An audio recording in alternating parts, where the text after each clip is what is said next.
It's time for Ball Talk with Sanford and Johnny. From what's happening on the blue at Boise State to the Mountain West and beyond. The biggest storylines, the best guests, and most outlandish opinions from two dudes who eat, sleep, and breathe college football.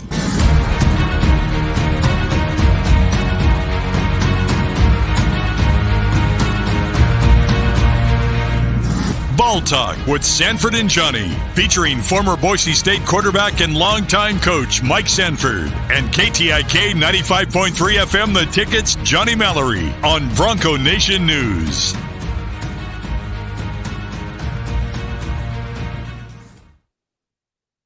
Season 1, Episode 1 of Talking Ball with Sanford and Johnny. You guys, what's going on? And welcome to something we're going to be doing every Monday night at 8 p.m. Mountain Time throughout this football season. I'm Johnny Ball Game. Appreciate you guys viewing, whether it's now, live, or later. Going to be a lot of fun this year. I'm going to introduce my partner, Mike Sanford. You heard in the intro, longtime college football coach, played on the Blue as a quarterback as well, and the guy is dialed in. This is what we want from this show. Someone, and in my experiences, I've got this from Coach Sanford, someone who knows as much about football as just about anybody you're going to talk or you're going to listen to, but he's a translator, man. He can dummy himself down to our level and say stuff where we, the listeners, the viewers, you can understand what he's talking about and take your football intellect to another level. And that's what we're going to do. Like I said, Season 1, Episode 1, Coach Sanford. Looking good today, Mike. This is going to be a lot of fun. What's going on? How are you doing, Johnny Ball Talk? That's the new. It's not Johnny Ball Game every Monday night at 8 o'clock. It's Johnny Ball Talk. I'm doing great, well. man. I'm doing well. What hat are you rocking there? What is that? Yeah, so you might see a pretty good mixture each Monday of minor league caps, and this is the Hartford Yard Goats, which is it's an affiliate of the Colorado Rockies. So I actually got it here in Denver at Coors Field. Some of the best logos are minor league baseball logos. And you obviously know this because you collect them. Other people watching this probably realize that too. They get really creative on the minor league logo. That's awesome, man. What we're going to do with this show for everybody joining us for the first time, it's pretty self-explanatory. We're going to talk football. We're going to share stories. We're going to try to make you laugh. We're going to try to make you more intelligent when it comes to football you consume, certainly college football. And I got you, Bronco Nation. You have a Fiesta Bowl winning offensive coordinator right now at your leisure. Tons of stories, not only on the past and his experiences on the Blue as a player and a coach, but also Mike Sanford. Holy smokes, man. I was looking at your bio. We talked a little earlier. You get to be a fan this year, really for the first time, I think, since you were in high school. You're not coaching this season. You're doing some high school stuff, but college football Saturdays, dude, how the hell are you going to consume this stuff? This is going to be fun for you. Straight through a fire hose, man. It's gonna be phenomenal. Even dating back to my time in childhood with my dad coaching, our entire Saturdays were geared around whatever team my dad was coaching at. So for a majority, my dad was at USC as a kid, and so it was all. I mean, I was the ball boy on the sideline. I went through pregame warmups, pregame meal. This will be the first time really in my lifetime that I'm going to actually be able to watch. Was that like Rodney Peete, Todd Marinovich, Larry Smith era, Coach? So it was Larry Smith into John Robinson's second edition. Yeah. So he was a receiver coach. So he recruited and coached Keyshawn Johnson, Curtis Conway, Johnny Morton. It was a golden era of USC receiver play. That's for sure. Hell yeah. Okay. So you get to be a fan. I think people want to know too. I mean, you've coached all over the country, some of the biggest places like Notre Dame, some other places like Utah State, Western Kentucky as a head coach. I mean, now that you are a fan, does this mean that you're a Boise State fan first and foremost? How are you going to coordinate which teams you're rooting the most for? Do you go back home on this now and put your Bronco gear on? I do. Actually, I dug pretty deep for a Boise State hat, and that's not because it's not near and dear to my heart, but frankly, I couldn't wear a Boise State hat and be employed by, CU or Minnesota. I couldn't wear that to the building. And like, why are you wearing another? It'd be like a Dodger coach wearing Giants gear to the facility. You can't do it. And so this is the first time where I could truly be a fan of my alma mater. And, what's so exciting for me is, a teammate of mine's the head coach, obviously, in Coach Avalos, and Andy and I came in together, same recruiting class of 2000. Wow. I think we were one of about 7 of us that made it all the way through the end and didn't transfer, didn't quit, didn't have a season-ending or career-ending injury. So, there's a lot of pride in that. And then I was also slightly responsible for the recruitment of Bush Hamden. I was his host. My wife and I, she was my girlfriend, fiance. Yep. Anne Marie's a Boise girl. No, she's not. She's a Northern California girl, but she moved up to Boise and went on staff with Young Life, Boise, Idaho, for 2 years while I was finishing up college. So she's a year older, so I married an older lady. So she and I hosted Bush Hamden on his recruiting visit, and he actually committed to my wife before he committed to Coach Pete, Coach Hawk. So I'm loving the show already. A lot of legacy, and there's a lot of pride that I have, a lot of personal relationships. But the reality is that I'm excited to also connect with Boise State fans in the Bronco Nation, which has just been incredible. The growth is immense. The growth of Boise is absolutely bananas. I tell people all the time, it was like 90,000 people when I was recruiting. Try driving downtown, Coach. Holy shnikes, man. Yeah. I might take a pass on that for now, but the weekends probably aren't nearly as bad. So maybe when I come out for a fall Saturday, we'll have a little better time on the connector. The old 184 will get you on the connector every. You don't hit those lights right, man. It is a beatdown. Mike Sanford Jr. Wait. You're not. Let's take the record straight, because I just learned we've known each other for 10 years. I've talked about you on my radio show with Prater all the time. And I always called you Junior. Your Wikipedia page, not that that's the most reliable of sources, says Mike Sanford Jr. And your dad, his page says Mike Sanford Sr. You told me like 2 days ago, dude, that you're not a junior. Yeah. What? Well, I'll say this. If being a junior is me taking pride in my father, I'm a junior, 100%. Because there's nobody that I'm proud, prouder to be from than my dad's lineage and how he's done things. But we have a different middle name. He's Michael Charles Sanford. Okay. And I was named after my 2 grandfathers. So I'm Michael Gunnar William Sanford. I won't give you my social security number at this time, but but yeah, so the way it all happened was my dad was coaching at Louisville, and he was recruiting somebody that I was recruiting while I was the quarterback coach at Western Kentucky, and Rivals didn't know how to assign the recruiter. Couldn't put Mike Sanford and Mike Sanford. So they put Mike Sanford and then Mike Sanford Jr. And then conversely, when I had a chance to work for my dad at Boise or at UNLV, I was Mike Sanford Jr. And then when he worked for me at Western Kentucky, he was Mike Sanford Sr. So we've kind of used all the different adages very loosely over the years, but I am not a junior. Okay. Yeah, he is not a junior. Bronco Nation, let's set that record straight. I got to ask you before we hop into this thing tonight, and again, every Monday we're going to do this, and I've done a lot of these shows. The first show is usually the worst because you're working out the kinks, you're trying to play off your partner and whatnot, but I'm getting good vibes already, Coach. So we're going to kick the damn door down on this thing. But before we get going, that helmet collection, I'm such a geek with helmets. I try to collect them as well. Can you just, is that every place you've coached or played?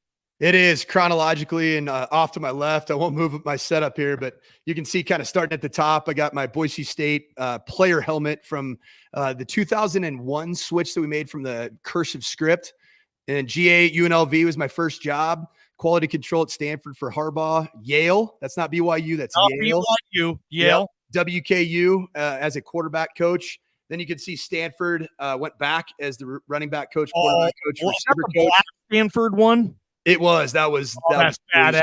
He played Notre Dame in that and got after him in Stanford Stadium, and I think that became my favorite. Then the Stormtrooper. Then that's the Notre Dame Shamrock Series game at Fenway. Dude. The Chrome Domes at WKU, Utah State. You got Minnesota, and then all the way over there, you got a little Colorado at the roll the boat and SCO Buffs, man. Yeah. There's all kinds of deals going on. So yeah, and then this picture over here you can see is that's That was the Fenway Park game.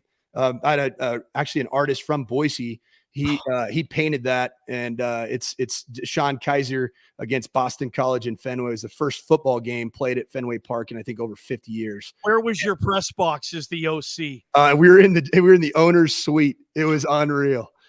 and even cooler than that was that we were actually in the clubhouse of the Red Sox, and Torrey Hunter Jr. was one of our receivers. We get to the clubhouse, and there was a note on Big Poppy's locker that he wanted Torrey Jr. in his locker. So we you don't mess with Poppy. So I got a million Notre Dame questions. They'll probably be 3 or 4 weeks down the road because I'm just fascinated. And I was fascinated when, hell, you were a Boise offensive coordinator, assistant coach 1 year, you on Harson's original staff. You guys got the daunting task. I said, maybe the most pressure any staff's ever had in a single season. You guys had to replace Pete, and then you take it all the way to a fiesta, and then all of a sudden, hey, you're here like 7-8 months. Now you're in South Bend. So I got a million of those questions because just the experience of being at Notre Dame, it just must fill you with all this knowledge, all these wonderful stories. You got to meet just about everyone in the world of college football. So plenty on the table there. And I'll just shout out everybody watching right now. If you want to get in on the chat and get Coach a question, we'll try to get to some of them as the show goes on. So yeah, have at it. Ask Coach Mike Sanford anything you want on his career. Some things he'll answer. Like I said, some things he won't. How are you processing the world of college football right now? This is, by the way, and this sucks. We're about the same age, so we grew up watching college football. Coach, it's never going to be the same again after this year. It's never going to be like it's been our entire life, taking a completely different direction. You showed us all those helmets behind you. So, again, you've been anywhere from the Ivy League to Notre Dame to the Hilltoppers, on, the blue. How the hell is Coach Mike Sanford experiencing or processing all this realignment talk and just the future of college football? Been a bit of a state of depression, Johnny, be honest. When the mass exodus of the Pac-12, starting with obviously Arizona State, and Utah, and then really it was put over the edge by Oregon and Washington leaving for the Big Ten. I was speechless. Like, I was truly in a state of mourning for almost 48 hours because of, just the tradition, the pageantry. I grew up with Pac-10 football, which obviously became Pac-12 football. Yep. And the fact that we call it the Pac-4 right now, it's disappointing. I obviously people are making a lot of jokes, but the history, the legacy, the rivalries, that go back, Stanford, Cal, Oregon State, Washington State being original charter members of the Pac-8. I'm devastated. I really am. And it's unfortunate right now that that TV money is controlling everything. And everybody's in a survivor mentality, and I get it.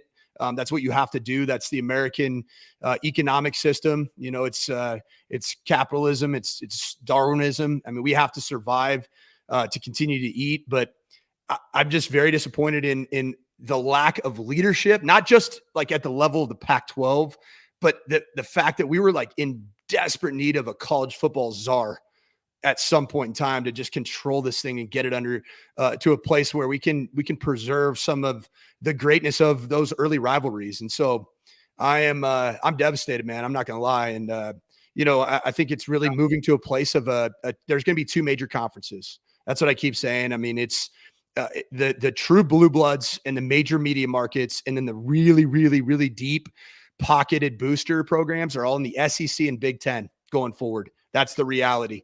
And I think that there will be at some forms, some type of succession, some type of leaving, succeeding the union, if you will, from those 2 conferences. And I just don't know if it'll ever be exactly as we know it. The Oklahoma, Boise State, Statue of Liberty, propose to your girlfriend type moments. I don't know that that's ever going to be a reality with the underdog in 10 to 15 years. So you're talking about a czar. Call your boy Chris Peterson. Tell him to apply for the job. Put his resume together. Wouldn't he be a badass commissioner of college football, or would he not? He'd be incredible, and there's a couple people that I've been exposed to. Coach Pete, everything he does is for the right reasons. Everything he does is about the betterment of the game, the betterment of the players. Bob Bowlesby was the athletic director at Stanford and went on to become the commissioner of the Big 12 and really made some moves to save the Big 12. He's another guy that I think would be a fantastic czar of college football. But to be honest, unfortunately, the greed of the game has just gone so far that there's no slowing down. The train's already rolling.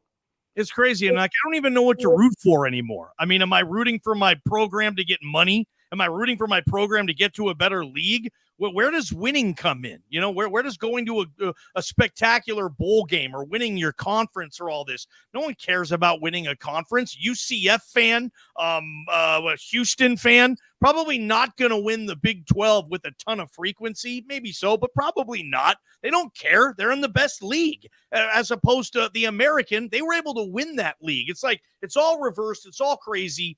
Rivalries, too. I'm losing my Apple Cup, Coach. I did radio in Oregon for like 7 years.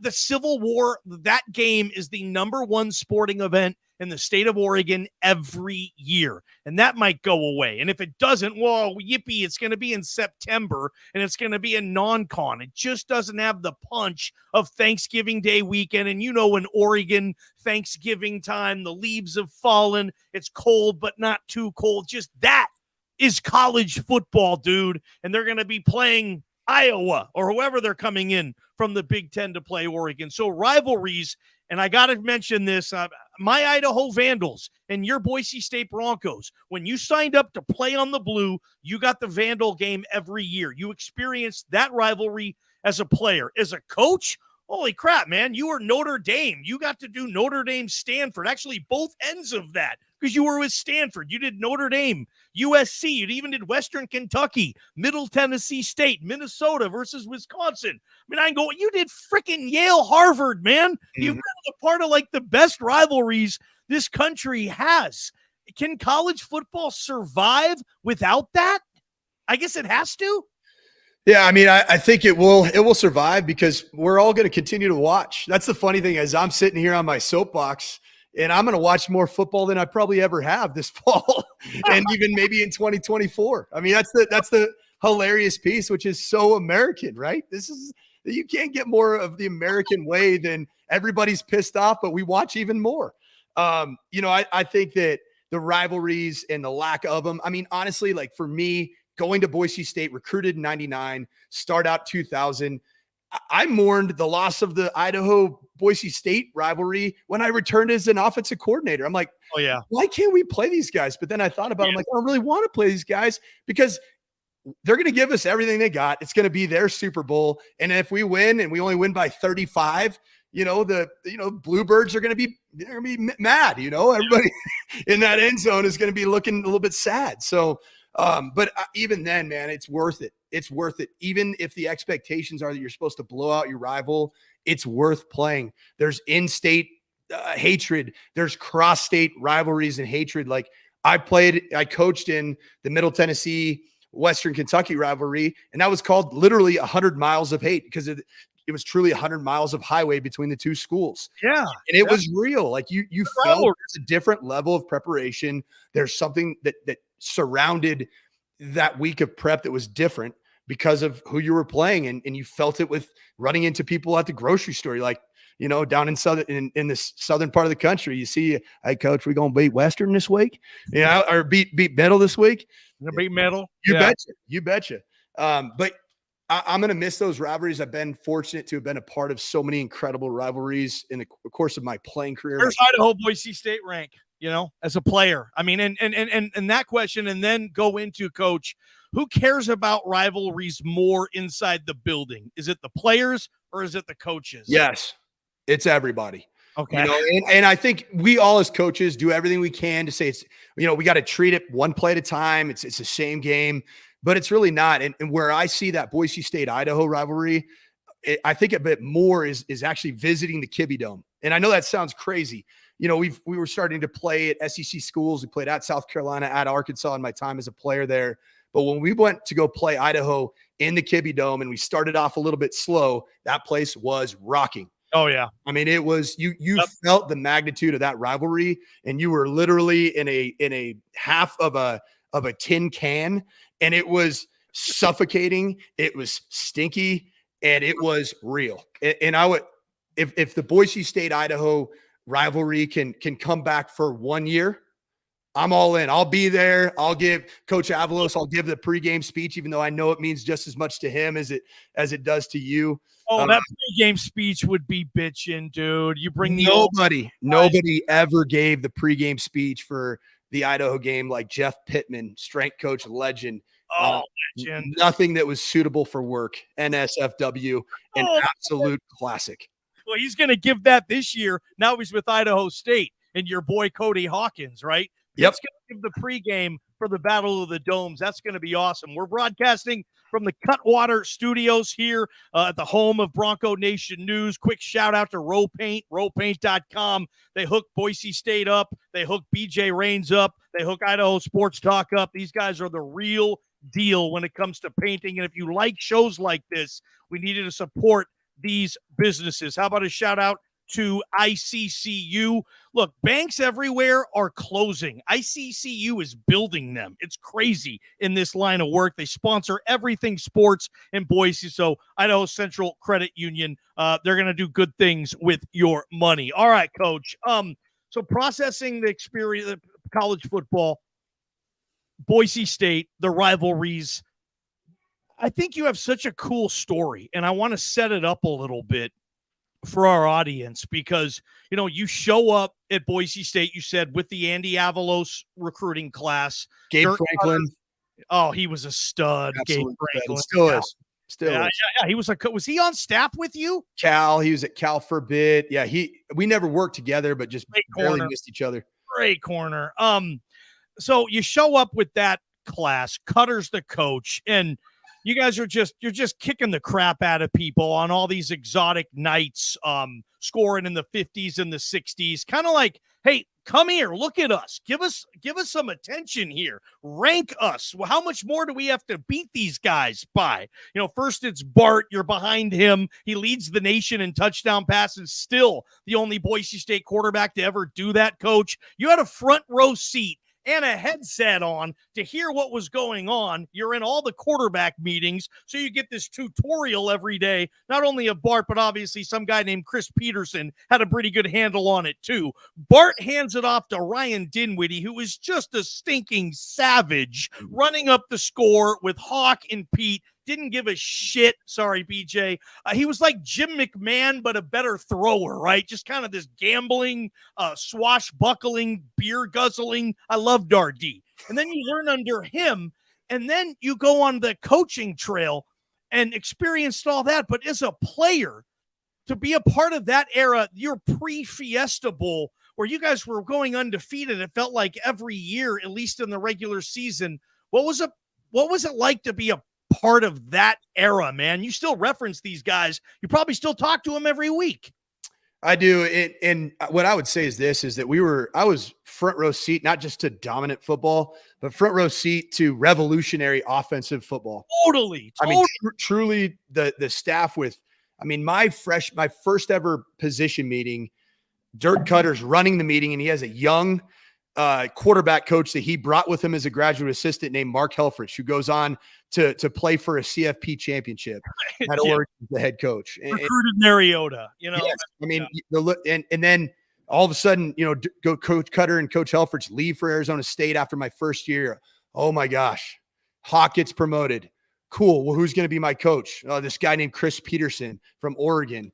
The next 4 years, I am front row to see exactly how you train a quarterback. Exactly, just genius, just football genius, and you've been around a million coaches. He's just the most detailed coach that I've ever been around. Was Chris Peterson. Truly, Coach Pete was the guy that I learned that when you grade a quarterback after a game, if I don't care if you threw a 75-yard touchdown pass, if your footwork wasn't what you were coached to do, and it was maybe a half a step off in terms of your fake or your play action, you were going to get a minus on that. You know, truly like a play that would generate crazy QBR or QB efficiency. What did RD think of those minuses, Coach? What did RD think of those minuses on the 72-yarder to Tim Gilligan in Ruston, Louisiana? And Pete's got to be like, RD, your feet, sorry, minus. That was the beauty of it, is RD acknowledged it, but RD was going to RD no matter what. And that's what made him so special. I mean, I got so hung up on it. There'd be like fall camp scrimmages where I'm like, I called my mom and dad after. I played really well. I got after it, man. Here's my stat line. I get back in there, hurry back in the next day early to go check the grades, kind of see if I could find a copy on the Xerox machine. And it's just minus. And I cared too much about it. I was the guy. It's like, oh man, I got this guy. I can't do anything right with this guy. And it wasn't that he didn't like me. It was that he had such a high standard for how you compete, for how you go about your details of assignment, execution. And, there's been a lot of quarterbacks over the last 18 years that I've coached that I've had to apologize on Chris Peterson's behalf because of all the minuses that I gave those quarterbacks for having maybe one little thing wrong with their footwork. I mean, that's part of the reason I always, I have all, your ex-teammates. We love having you on Idaho Sports Talk and talking about that era, and everybody has their Chris Peterson stories. And it's crazy to think that, that's probably a big reason all you dudes went into coaching. Think about it. RD just won a Grey Cup. You've won 2 Fiesta Bowls. I mean, we could sit here and name dudes who went on to coach for the entire podcast. We don't want to do that though, obviously, but I mean, you've been around, David Shaw, Jim Harbaugh, your dad, Brian Kelly, PJ Fleck, Carl Durrell. All these brilliant coaches. And it sounds to me like, I don't want you to pick and choose, but Pete's right there at the top. Wow, that's really impressive. Yeah, he truly is. He's the greatest that I've been around with regards to quarterback development, quarterback play, offensive, like balancing, coaching the quarterback on one end, but also managing the entire offense and giving a schematic advantage. Never been around anything like him. And I think all of us have done our best to try to replicate it. And he's one of one. Now I can say that very clearly. Was it hard when you get the gig? So you're working your way up the coaching ladder. Pete leaves for Seattle, takes the Husky job. You're at I think you're coaching Bryce Love, the Stanford running back. We had actually just gone to back-to-back Rose Bowls, and I was the QB and receiver coach and pass game coordinator. Wow. And so I was coaching Kevin Hogan. Rose Bowls. Yeah, it was back-to-back Rose Bowls. Yeah, Kevin Hogan was good too. He went to the league. Yeah, he's the all-time winningest quarterback at Stanford. Yeah, because Andrew Luck left early, and you were around him too. Crazy. Your resume, dude. I love it. This is why this show is going to kick so much ass. Ball Talk with Sanford and Johnny. So let's talk 2014. That's the last special year this program's had, Coach, and you guys had to follow Pete. And he wasn't helping you. He's trying to build Washington. At that point, I don't want to say you're enemies, but it's not like you can text Pete and say, hey, I need some help here. I'm in your seat. I'm the OC. You were here a long time. How can you help me? That must be kind of odd when you have to kind of separate. You guys can be friends, but you can't talk a lot of shop in business. What comes to mind when you get this gig? Harse offers you the gig. Just take us through it. You're at Stanford, then you come to Boise, and again, part of a very young and talented staff. A ton of you guys went on to be head coaches, obviously, Drink and a lot of those guys. But what was it like coming back to Boise State in 2014 as the offensive coordinator? You felt the pressure the minute you walked on campus. And, I tell a lot of people, I left Boise State to go to Notre Dame, and people are like, what's it like being under that microscope? To this day, there's no greater microscope in your own hometown than being the offensive coordinator at Boise State.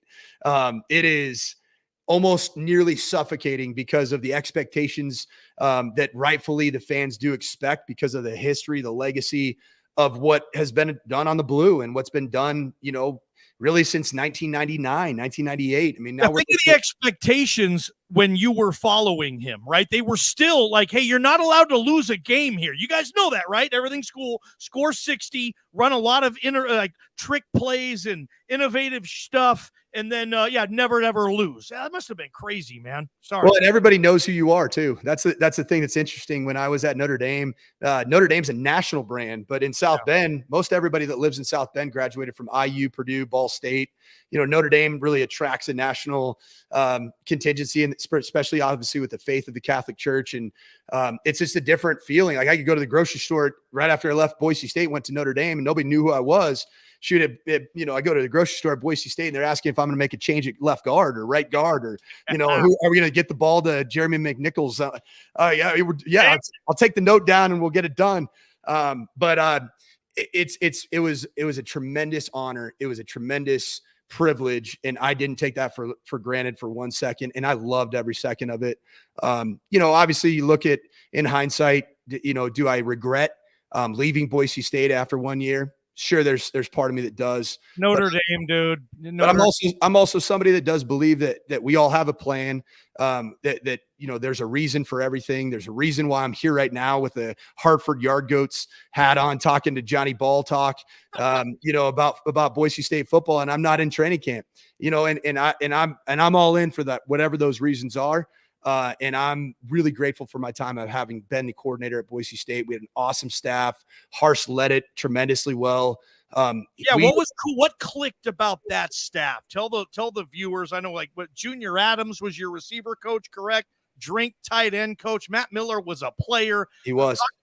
Tell us about that staff. What did you like about that staff, even though you were only there 1 year? But man, that was a historic year for the program. Yeah, I mean, the thing for me, is I learned, I played with Scott Huff, with Scooter, and he to this day truly is one of the best O-line coaches in college football. Combination of recruiters, good person, does it for the right reasons, great family. So he was somebody that I immediately clicked with. Junior Adams is one of my best friends. Brought him with me to Western Kentucky.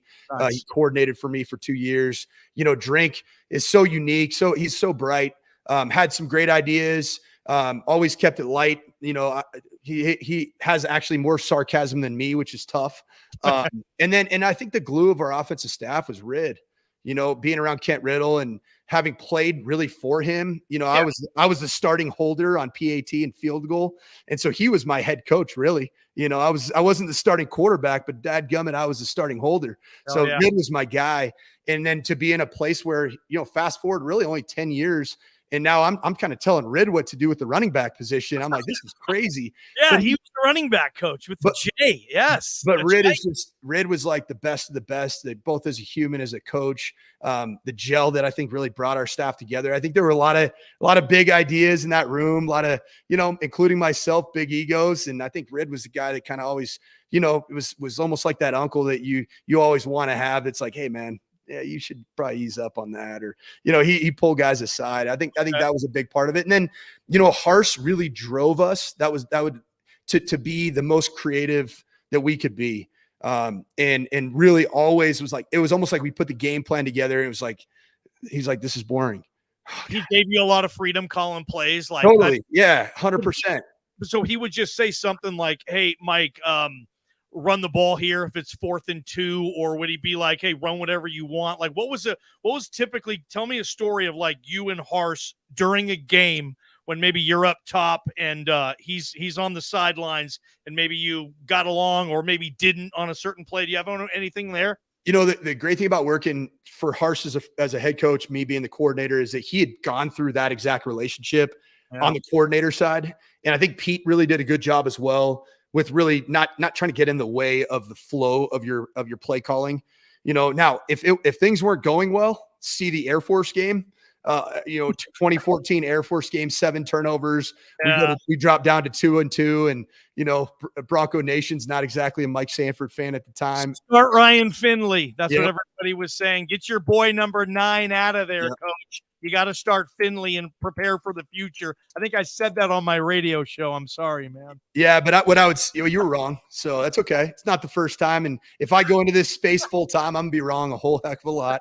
I just won't admit it very often. At least you did. But what I'd say is this: is that what Harsh, he pulled the whole offensive staff together. It was tense right after that game.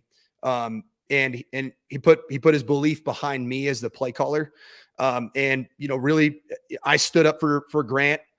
He believed in Grant, but I really stood up for him. And I said, I believe in this dude. I believe in his abilities. I believe in his preparation. And I think that, that was a one-off. It was, I've never won in Colorado Springs ever. Like, I feel like I've nearly gotten fired like 5 times in Colorado Springs. Look at this past year. See you at Air Force. Every time I play there, we have a great game plan. We're going to throw the ball for 450 yards. Then all of a sudden, here comes a torrential downpour, 70-mile-an-hour wind. And I just look over at those cadets over there, and they're just licking their chops. You guys almost beat TCU, too. Like, yeah. We had TCU in the third quarter, and then we go down, and play at Air Force. And it's like, it couldn't have gone any worse. It was pretty rough. Dude, okay, what's this like? You're in Notre Dame Stadium. You're playing USC. You're the play calling coordinator or whatever. Were you ever the play calling coordinator at Notre Dame? Yeah. So Mike Denbrock, who's now the offense coordinator at LSU, he and I essentially shared those responsibilities. Okay. The play would come out of his mouth. He would put together the game plan with me, and then we were just constantly communicating throughout the course of the game. Well, what's it like? Okay, you're playing USC. Both teams are ranked. It's a night game at Notre Dame Stadium. Millions of people are watching this. It's 3rd and 7. You got to pick it up, or you're probably going to lose the game. Can you describe that adrenaline rush? Probably hairs on the back of your neck are going up right now, Sanford. Like, how do you describe that to people like me in the media or people that are watching this show? Like, and that's just one example. Hell, we can go to the Fiesta Bowl in Arizona. You called the Statue of Liberty ×2, right? That's a Sanford. I think it was the third time it was called. I think it was called, obviously, Oklahoma game. Harse called it again, I think, against TCU. I don't know if the Harse was the OC. I thought they called it against Idaho. But I'm saying in the Fiesta Bowl. I think it had been called. I was the third time, and it wasn't technically called Statue. It was called America, because we did win both of those world wars that we fought in. We were champions. So I thought that was a rightful name for that play, just to honor the greatness of this country. But you bring up that game, USC at Notre Dame. I believe we were both definitely top 10 teams. Yep. I'll never forget, like, I looked around at night game in Notre Dame Stadium. They didn't even have those until like the late 90s, I think it was in 2010. It was when Brian Kelly was the head coach. Wow. And so all the games at Notre Dame Stadium, even when I was a ball boy and my dad was coaching there, were all just day games. And they put the lights in. That place was electric. Is that Rick Meyer era? When were you a kid at Notre Dame? Ron Palace, Jackson when my dad was coaching there. Yeah. And, I love it. And that's it. So Urban Meyer was the receiver coach. My dad was a quarterback coach, and they started running spread option football with Jarius Jackson. So they clinicked with a guy named Rich Rodriguez, and he had a couple ideas about throwing bubbles as the option, and there you go.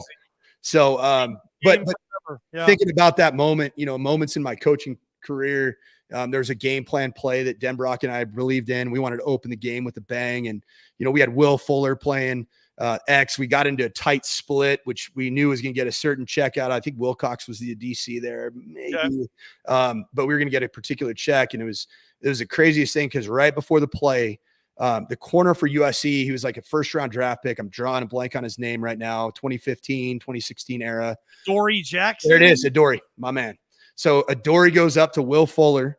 I'm watching this from the booth, and they dap up right before the play. And I'm sitting there like, it's on. Will Fuller was a badass, too. That dude. Bad dude. Ran by dudes, man. Yeah. Just ran by dudes. He was probably an easy one to coach. And that's exactly what he did on the opening play of the game. Stepped on his toes. It was a wide release post route. We used the inside receiver in a tight split to eat up the safety. I mean, it's truly like the stuff of dreams, like stuff that you dream about before the game, not the nightmares you have before a game. I've had both. And it was 75-yard touchdown to start it out against SC. You sit there like, when you call a play, you're calling it based on your intel, your knowledge, hoping you get a specific coverage. And if you know you're not going to get that coverage, is that when the quarterback can check off? Or, I mean, how does that work? And again, you're not allowed to mess up, man. You can't. Or you're going to be where you are right now talking to Johnny Ballgame on Ball Talk Live, right? You can't mess up, man. This is too important. Like, take us through the process of being up there in the booth and calling a play. Give me an example of a play. I don't care the game or whatever, where you high-five the guys next to you, you grab your little chew spitter, you spit in that sucker a little bit. All you will see is chew. Love it. Every time they hey man, I finally quit after 18 years. So exactly. And you were like, it's been a soft quit, but there's no tobacco, no cancer causing agents in this body, which is really good. So give me an example of that where maybe you just nailed this play call. You saw it up at the line of scrimmage. You tap your guys and you go, oh shit, this is going to work, boys. This is going to work, boys. As long as no one jumps off sides or does anything stupid, it's right there. And take us through it, man. I love this. Obviously, so I'm going to take it a little bit different angle here, Johnny. And there's really 4 main ways of how you get to the right play at the line of scrimmage. I'll start with the most traditional way, which is most of the NFL systems. Now, if you're watching, Netflix Quarterback, which is a fantastic series, I think it just nails it in terms of the preparation of a quarterback, even the lingo, the language. I mean, it is spot on. They didn't hold anything back for that series, and I freaking love it. The NFL way, you'll hear them use the term kill or can, CAN. And so what that means is in the huddle, the quarterback calls one play, and then he'll say kill to a second play. And everybody in that huddle has to memorize the first and second plays. So at the line of scrimmage, the quarterback usually will use some type of hard cadence to get the defense to declare what they're doing. And if he doesn't like the look for the first play, or if it's set up for that second play, typically you'll see them hit their helmets and say, hey, can. Or you see it, Andrew Luck, it was kill. Okay. That gets you to the second play call. Now, the thing is that it was all in a huddle. The defense doesn't know the first call, the second call. All you know is that the quarterback is driving based off the tips he'd been given to get to the first play or the second play based off what the defensive look might be. And it could be as simple as 1 high safety versus 2 high safeties. The first play is built for 1 high safeties. The second play is built for 2 high safeties. That makes sense. The first one. That'd be like the NFL pro style way. That's exactly what we did at Stanford. We had little elements of that at Boise State. I'd say the second one that happens in certainly the in vogue offense over the last 10 years of the college game has been the air raid offense. It's the craziest thing when you watch any of these Mike Leach derivatives. So you watch Dana Holgerson's offense, at Houston, excuse me. You watch Lincoln Riley at SC, Garrett Riley, who's now at Clemson. What they do is, the air raid is basically as simple as the quarterback. And I coached in this at Utah State with Jordan Love. The quarterback just looks and has a very simple checklist at the line of scrimmage to throw the football. That's why they throw it 75 times a game, because all they're looking for is open space. So the quarterback looks and truly the first thing he looks for is, do I have a completely free gift hitch anywhere? A 5-yard just hitch. If I can take that, I'll do that the entire way down the field. And so he'll get to the line of scrimmage, and typically it might be just literally he'll look over there and just tap his very nonchalant. If you watch more football with air raids, you'll see it. Might be something that they're touching in their leg. Might even be a wristband touch or a towel touch. Then they're telling everybody to run all hitches. If they take away the hitches, all right, do I have slants anywhere? That's the second thing. If they take away slants, and then it goes all the way down the list.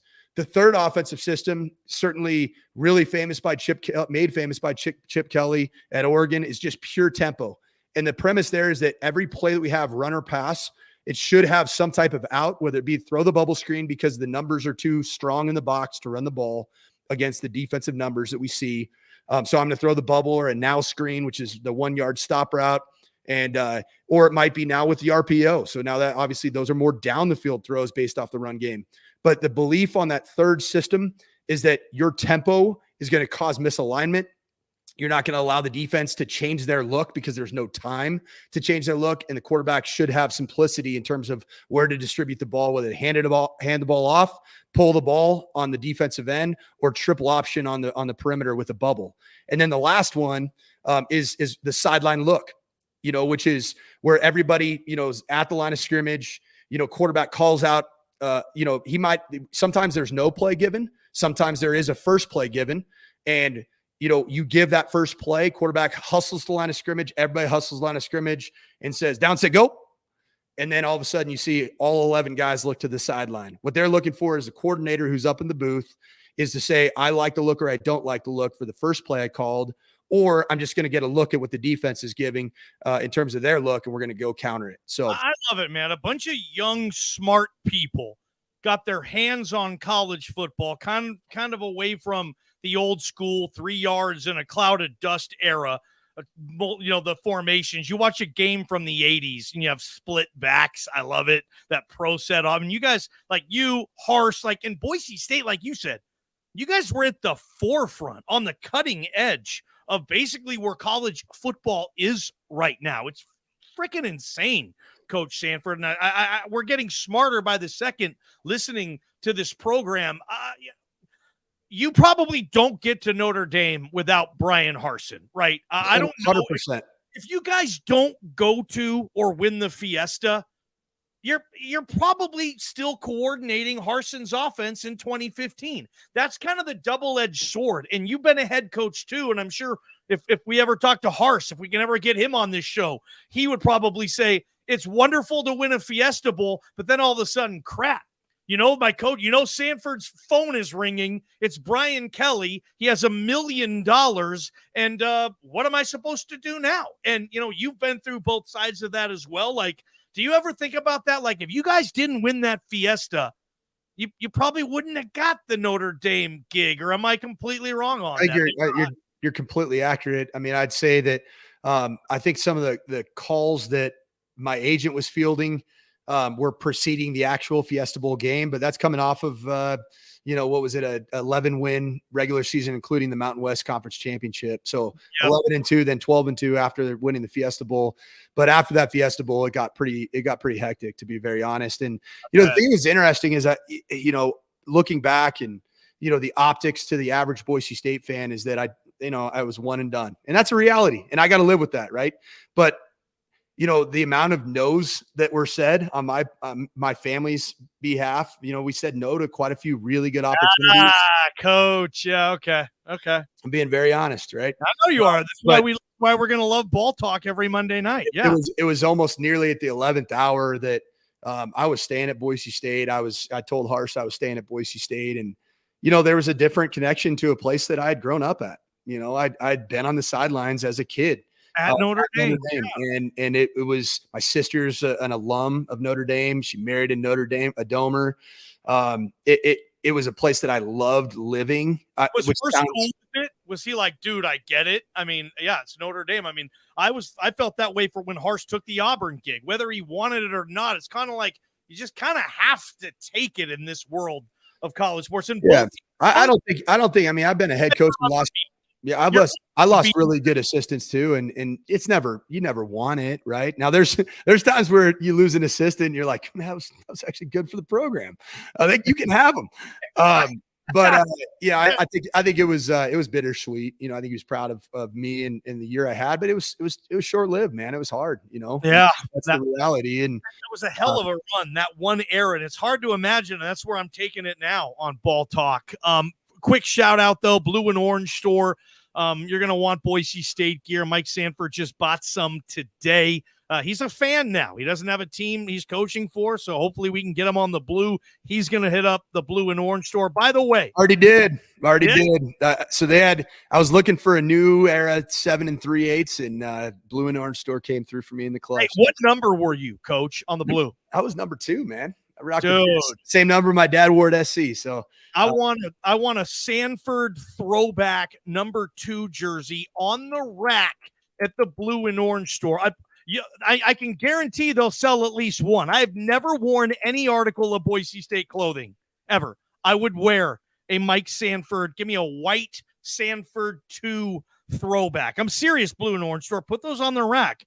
Let's sell those. So shout out to those guys. Lithia Ford of Boise, always supporting BNN. BJ Rains, great stuff there. BJ's this domination of local sports he is doing. We're happy to team up with him, with my guy, Mike Prater, and myself on KTIK. So great stuff there.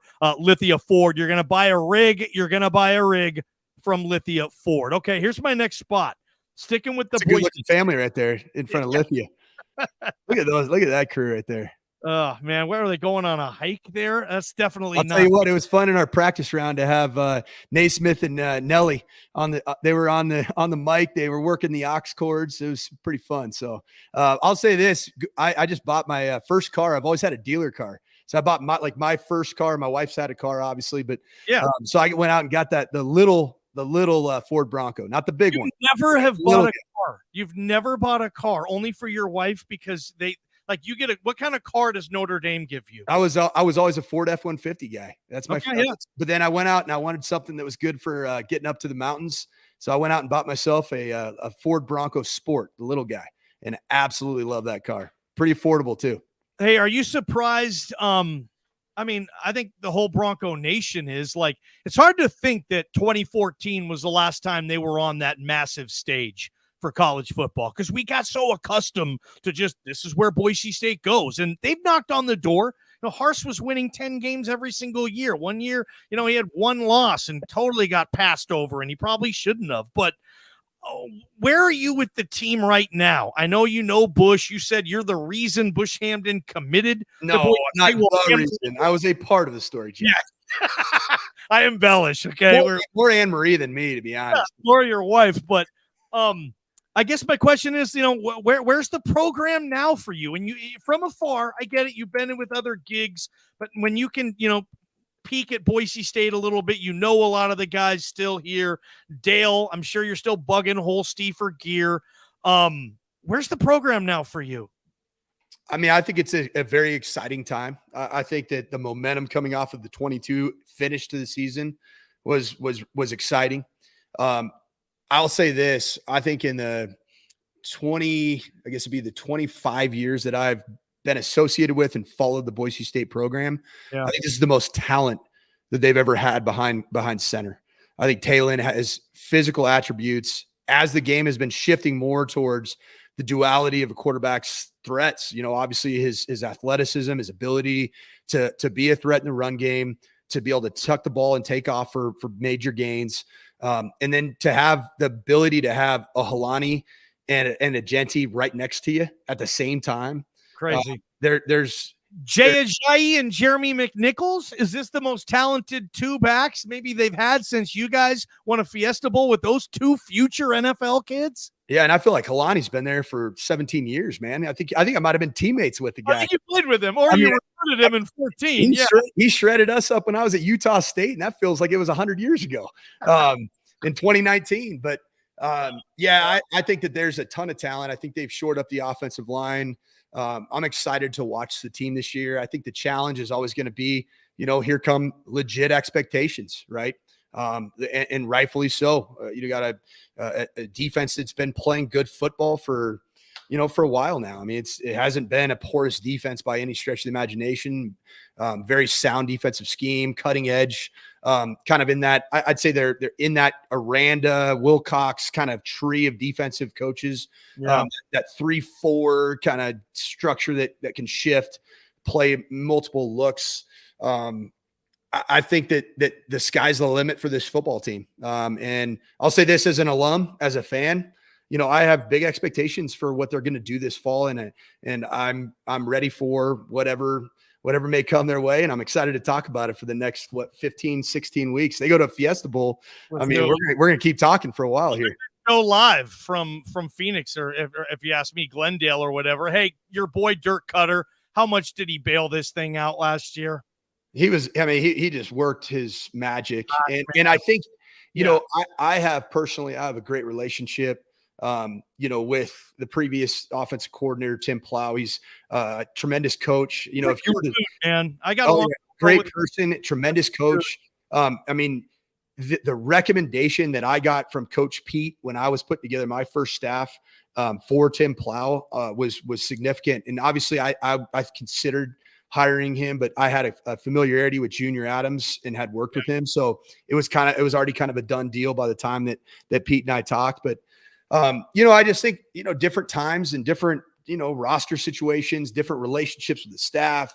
There's times where things are really good. They're like look at my career. There's times where it's worked really, really well. Yeah. And you're lighting the world on fire. And then, you talk to a couple other different staff or different fan bases, and like the Sanford guy didn't know what he was doing.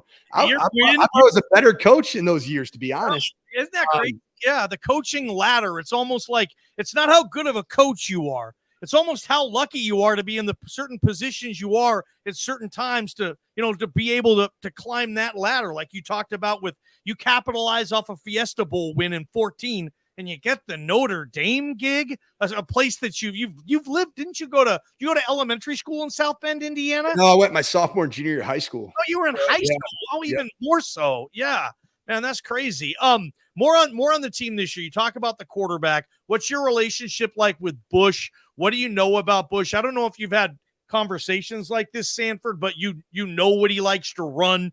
You know football. You speak the language. What do you think this offense is going to look like with Bush's hands on it? With, like you said, the most athletically gifted player to ever play the position at this school. What's he going to do with Talon?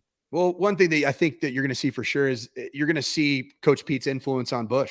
Okay. If nothing else, he was very, very, tightly knit with the Washington tree that really was running Pete's even later stuff as he progressed in his evolution as a coach. So I think you're going to see a lot of that Coach Pete influence on what Bush puts out there, schematically.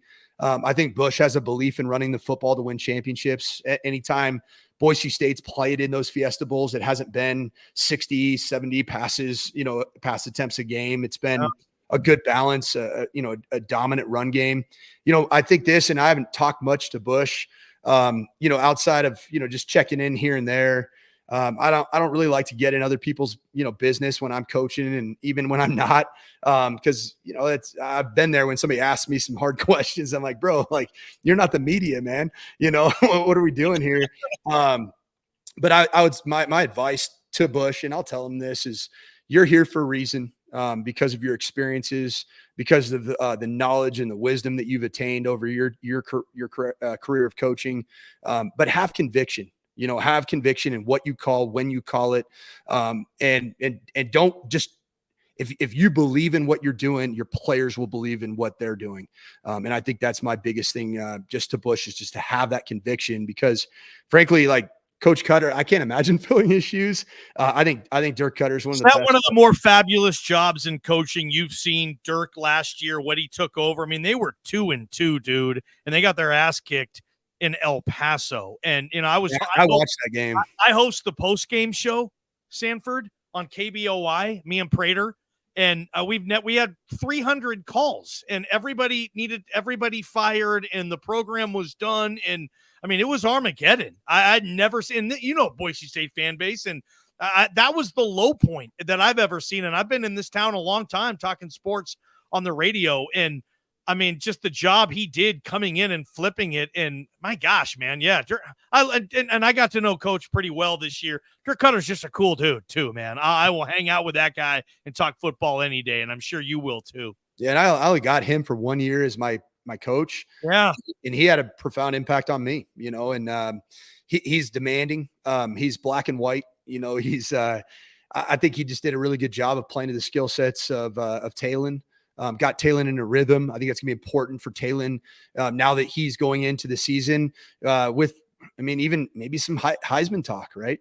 You put together the full package as a athletic quarterback that can throw the football, push the ball down the field, deservedly so. Talon's, got to get in rhythm early in the season, challenging against Washington.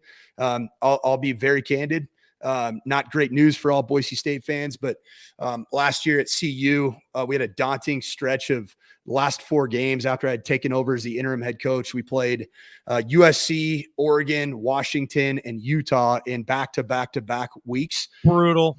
And the best team that we played was Washington. Really? And we played them up in Seattle. And the reason why is that they're so gifted in the trenches. They have cohesiveness in the trenches. Their quarterback plays really well on schedule, but then he can play off schedule as well. Their skill position, I think they have one of the best receiving cores They didn't lose a ton. And then one thing that I learned from watching Washington's composition of their roster, when the new staff took over, is they didn't try to clean house. And every single one of the transfers that they added through the portal had all been captains at their previous school. So there was positive leadership. There was a connectedness that you saw on the field. They were real. And, we had just seen Caleb Williams, I think the week before, maybe 2 weeks prior. And I was like, man, this team is the real deal. It's crazy. This might be a historic season in the Pac-12, and it's the last season of the Pac-12. I mean, Caleb Williams could be the first guy since Archie Griffin to win back-to-back Heismans.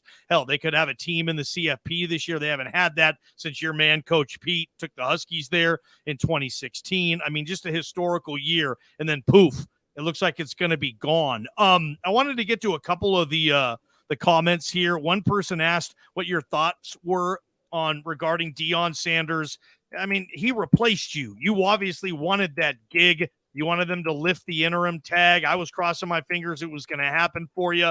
But, I mean, holy shit, dude. This is Deion Sanders. He's going to get what he wants, as you know, and he came in and completely cleaned everything out. Was that hard for you? Is that hard on coaches? I mean, do you hope they're going to lose? I mean, what's your thoughts on Prime, and what do you think he's going to do? And there's boom mics everywhere in the building now and cameras everywhere. Just how are you processing Prime in Boulder? I think the thing that's so unique about following Colorado this year, which is 20 minutes from my house, is the fact that I don't really know many of the roster. If it had been a normal transition, then you certainly at the very least root for kids that you coach, that you love, that you got close to and built relationships with. I think the actual number of scholarship players that were on last year's team is 8. I think it's 8. Yeah. So the thing I'll say about what happens in Boulder and what's going on in Boulder, it's never been done before. It truly is unique. It truly is a first time situation. But with that, what I would say is that, eventually they're going to play games, right? And it's going to be, what is it going to be? 2 weeks from Thursday? No, they play. I think they open on a Saturday. In Fort Worth? Yeah, so 2 weeks from Saturday, they're going to play at TCU. I think they'll play well against TCU. I think that they do have skill on the perimeter. They've done a good job acquiring skill at the receiver position, at the running back position, and then of course, at the quarterback position with Deion's son, Shador. Yeah. And I think that'll keep them in the ball game, as their offensive skill kind of regardless. I think the thing to watch is how the trenches are built. It's unique, right? Like most offensive line, even defensive line groups are built over time, the cohesiveness, the calls. But I know they're going to run a fast tempo offense. So certainly there'll be maybe some simplification, be able to plug and play some players, but they're going to play the games and we're all going to watch. Now, that's the bottom line. And that's the beautiful thing about college football is the off season's the off season, but at the end of the day, you got to put the ball down and go play. You see the Johnny Manziel doc on Netflix, Coach? Unbelievable. Oh, your boys, and okay, I don't know how much you're going to say or where you want to go. I know we got to wrap up here in a couple minutes, and we knew this was going to happen to the audience. 1 hour for Johnny Ballgame and Mike Sanford is just not enough time, but we're going to, this is what we're going to do. This is what BJ's paying us for, Coach. But so you saw the Johnny Manziel doc. I know that your boys with Cliff Kingsbury, who was the offensive coordinator that 1 year at College Station, then he got the Lubbock gig, got Patrick Mahomes, then he got Kyler Murray, of course, with the Cardinals. Do you have any juicy, I don't have to be X-rated. Do you have any cool Johnny football stories when you and Kingsbury were putting a couple back one night or something, and you guys are sharing all the stories? You got any juice on Johnny football? What's funny is Kingsbury and I we were at a couple kind of leadership development type sessions we actually went to 2 years in a row. 1 year was at A&M and 1 year was at University of Kentucky, where it was special ops and head coaches. So it was like Navy SEALs. It was unbelievable. Just the sharing that was going back and forth. And honestly, one thing that I really respect about Coach Kingsbury, even though he comes from the air raid system that's very open-ended, and he really wanted to grow as a leader, which I think I respected a lot in him. Even though the success he had, the title that he carried as a Power 5 head coach. But to be honest, man, that doc doesn't really leave much room for imagination. I mean, it kind of gives it all. So a lot of the stories that I had heard, I mean, in fact, even watching that documentary, if you haven't seen it yet, it was mind-blowing. It's beautiful. Yeah, I don't know why it wasn't 3 parts, man. I wish they would have made it a 3-parter or whatever. That's what my wife said. She said that should have been a 4-season. Yes. Not just 4 episodes, 4 seasons of Johnny football. And one thing that a lot of people say, they watch the documentary and they're like, well, what's he doing now? Like, like all they did was kind of talk about it's a mess. Well, I respected that because I think Johnny's figuring that out. I think Johnny's going through that in his own life, his own process of growing, but he reflected very honestly. And what a series. I got one for you, Johnny. Yeah, bring it. First time that I personally have ever had a chance to watch any binge-worthy television.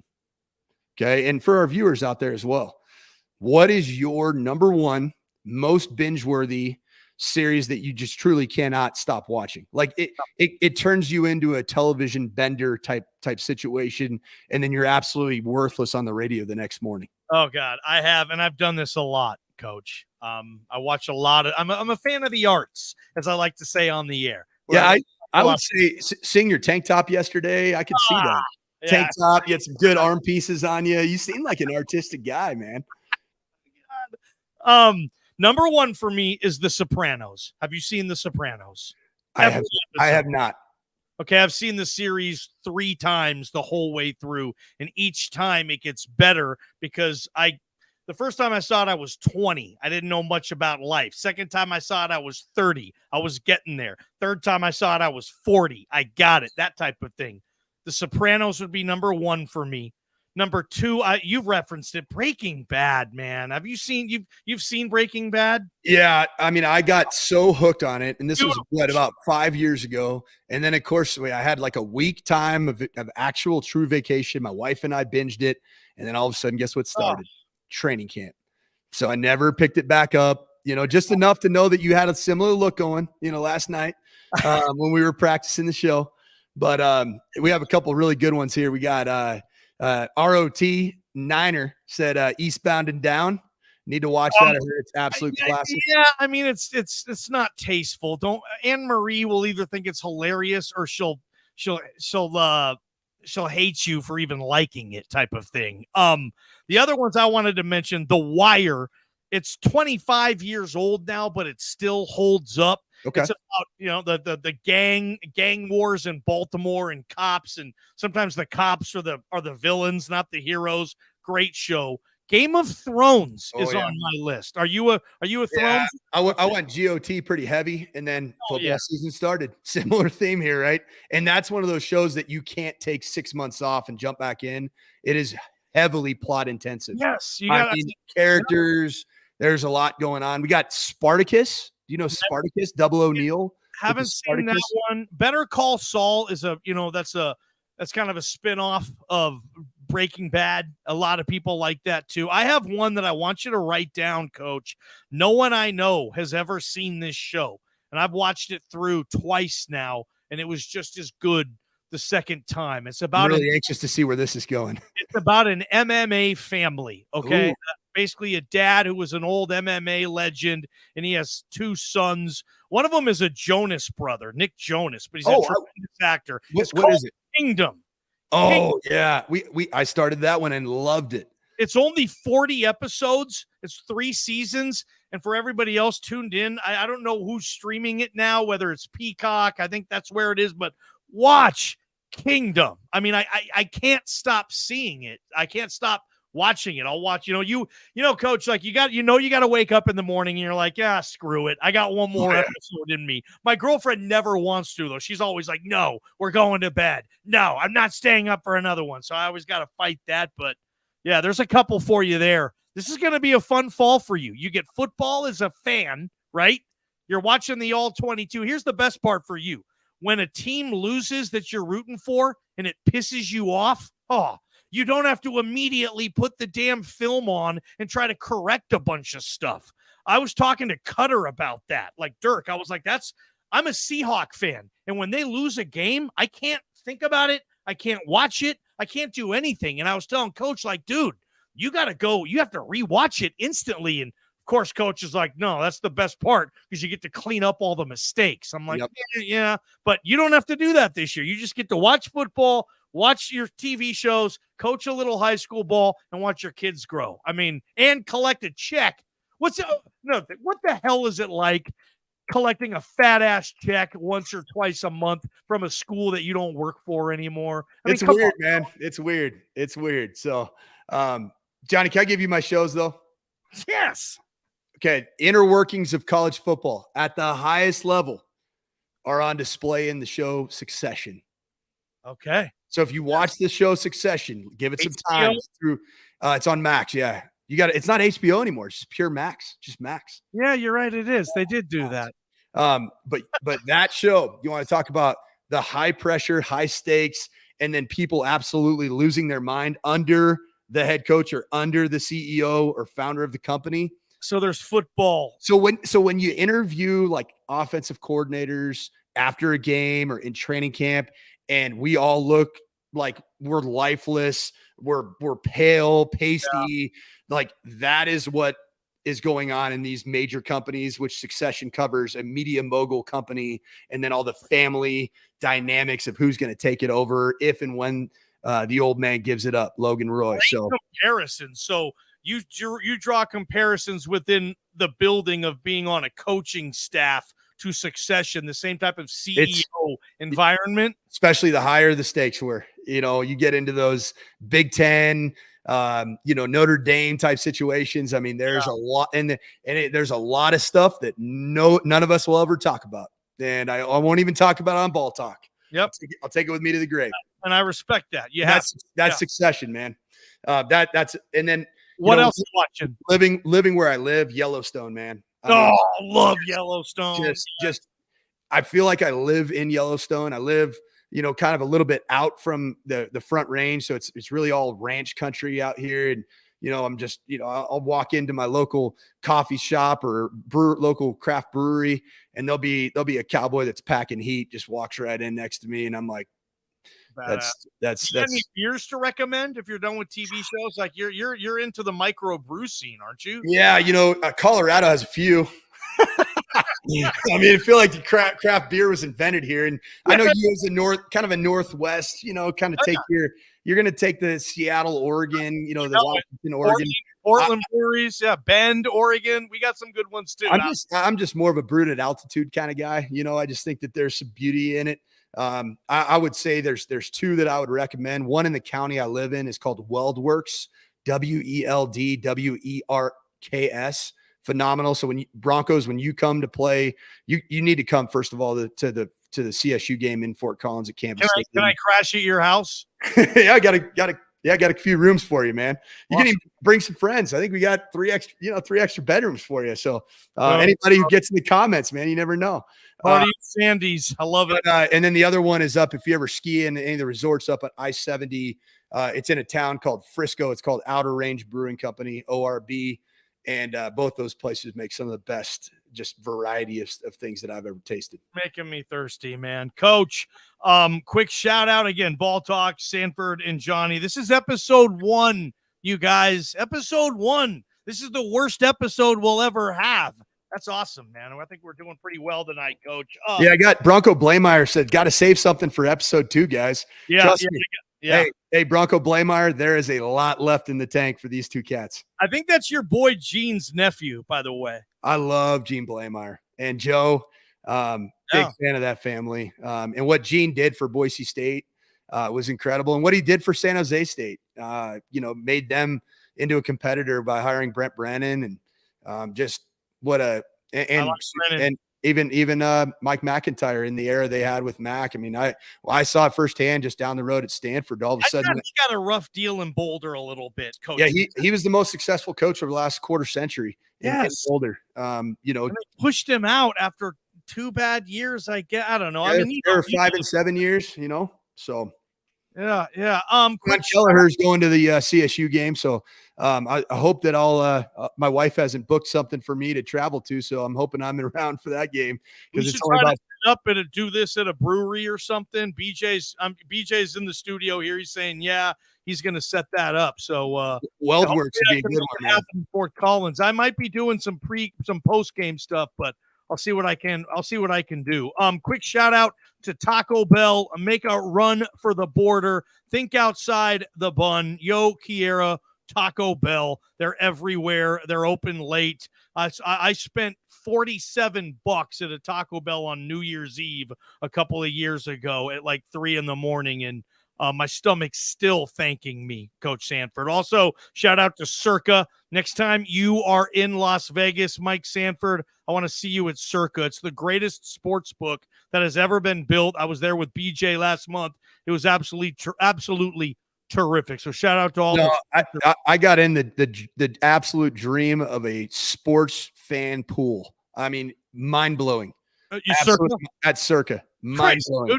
It's crazy. Like I wouldn't mind just like paying rent and living there and just watching. Yeah, Colorado's paychecks. Yeah, sure. Spend away. Hey, before we go, what's it like texting or going home or telling your wife, hey, babe, Anne-Marie, I just took the Notre Dame job. We're millionaires now. What's it like? I mean, Johnny, I'm be honest. I wasn't a millionaire. 700 grand. Yeah. I mean, how was it? You know, I don't even remember. Come on. You were like one of the highest paid OCs in the country. Yeah. It was good, man. I mean, but just like everything else, man, the thing I've learned over the years is it is what it is. Like, I'm not even saying that. I'm not saying that. I'm saying this. Then you buy a house that kind of is normal for that, that price range. And then you have to sell that house 2 years later, and you get slapped with the old capital gains tax after 1 year. I mean, it's no money, no problems, is my as the philosopher P. Diddy said one time. Coach, this has been awesome. I'll see you next Monday at 8:00. Well done. Hey, really enjoyed this and looking forward to next Monday. It's going to be a heck of a show. All right, Ball Talk, Sanford and Johnny, BJ Rains. Appreciate you for making this happen. Appreciate all the comments. We'll catch you next Monday, man. Well done. Good stuff. All right, Johnny. We'll see you on the flip side.